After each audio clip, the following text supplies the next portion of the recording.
I have to be honest and tell you, this coronavirus thing is starting to get on my nerves. No question about that. And I think that's true for most all of us. The reality is, I just read this week that the Federal Disaster Hotline received 20,000 phone calls during the month of April as compared to last April when they received 1,700. Yes, we have things to be concerned about. Everything from our income to the care of our children and parents. Some very real concerns.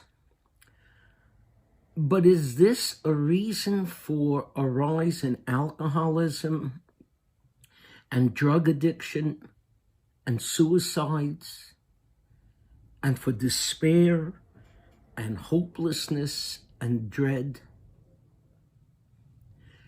Those fears should be our greatest concern because they're so unnecessary and yet so harmful. This week we read a double Torah portion. The Torah portion of Behar-Buchukotai has some of the scariest verses in all of the Torah.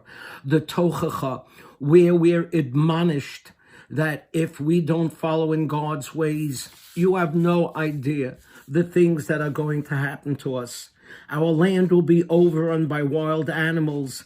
Mighty armies will rise to destroy us. There'll be plagues in our city, famine causing loved ones to starve. These curses and admonitions are so severe that nobody wants to be called to the Torah when we read them. So we let the Torah reader, Rabbi Wecker, carry the burden. He can handle it. But there is one punishment that is striking. My friend Rabbi Jack Rima pointed out to me.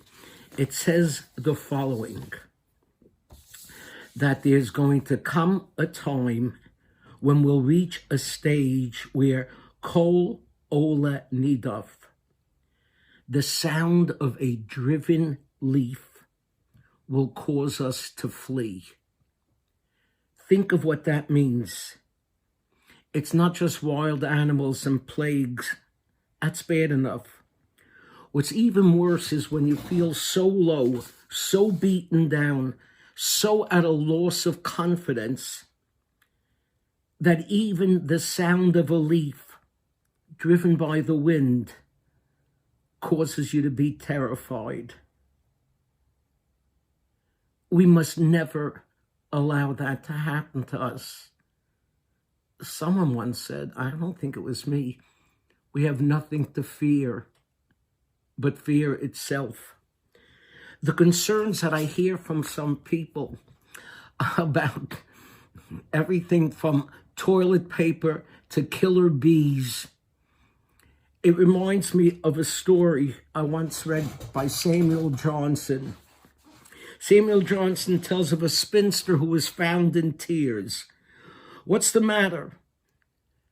And she said she had just been thinking that if she had married and if she had a child and if he had been standing under a mountain and if a rock had fallen, he might have been killed. So she was crying. It's during periods like this in our lives when we should remember the observation of Mark Twain.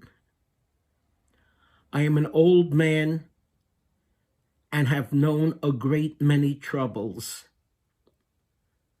but none of them ever happened. Let's all take to heart this headline from a section of the New York Times this week. Despite uncertain times, choose optimism.